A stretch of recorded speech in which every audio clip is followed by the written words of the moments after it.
شیطان کا بڑا ایکسپیرینس ہے، اور وہ ہمیں وہیں سے آ کے حملہ کرتا ہے جہاں سے جو ہماری ویکنیس ہے. ایک تابعی قول ہے، کہتے ہیں کہ مجھے اگر احد پہاڑ کے برابر سونے پہ بھی کھڑا کر دیجیے نا چوکیدار، تو مجھے اپنے بارے میں کوئی ڈر نہیں ہے، میں اس کا خیال رکھوں گا. I will never steal a single penny. لیکن اگر مجھے کسی بدصورت چھوٹے قد والی لونڈی پہ بھی کھڑا کر دیا جائے ایز اے سیکورٹی، میں اپنے بارے میں ڈرتا ہوں.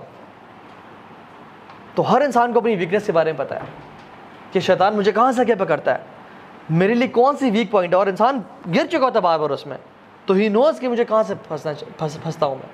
اور سبحان اللہ، یہ جو ٹریپ آف وومن ہے، ایڈکشن ٹو پورنوگرافی ہے، یہ سب چیزیں یہ بہت زیادہ جو ہے نا آج کل پھیل چکی ہے نوجوان نسل میں.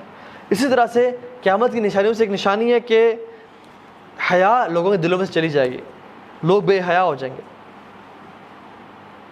ایک صحابی تھے جو گزر تھے مدینہ میں، اور ان کی نظر ایک عورت نے پڑی کہ وہ اپنے خیمے کے اندر غسل کری تھی، اور ہوا چلی تو اس کو خیمے کا پردہ اٹھ گیا، اور انہوں نے اس کو دیکھ لیا.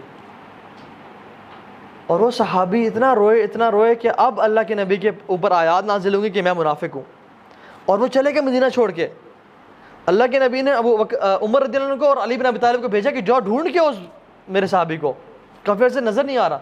تو انہوں نے مدینہ میں ڈھونڈا، نہیں ملے. مدینہ کے باہر گئے تو لوگوں سے پوچھا جو بکریاں چراتے تھے کہ ہاں ایک نوجوان شخص ہے جو سارا دن اوپر پہاڑیوں میں ہوتا ہے، رو رہا ہوتا ہے، اور واپس آتا ہے، بس ہم کچھ اسے دودھ دیتے ہیں، پھر وہ چلا جاتا ہے، اور سارا دن رو رہا ہوتا ہے وہ.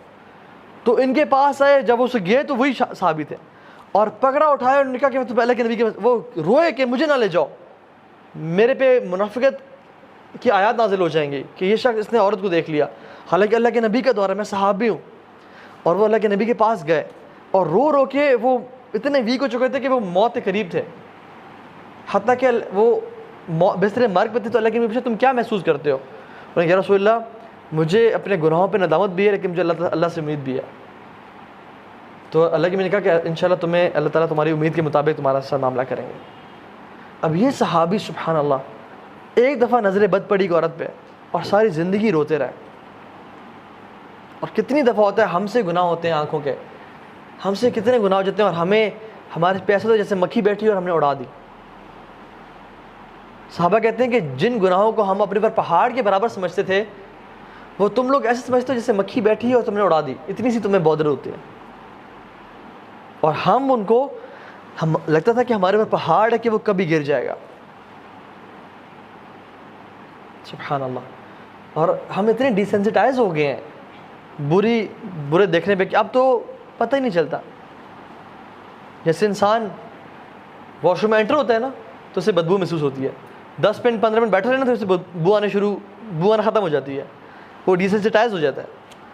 اسی طرح سے اللہ بچائے اس اسپریچول اسٹیٹ سے کہ جب ہم ڈیسینسٹائز ہو جائے گناہوں سے، کہ ہم گناہ کریں اور ہمیں پتہ بھی نہ چلے کہ ہم گناہ کر رہے ہیں، اور گناہ کرتے جائیں، اور توبہ کے دروازے ہی ہم اپنے لیے بند کر لیں.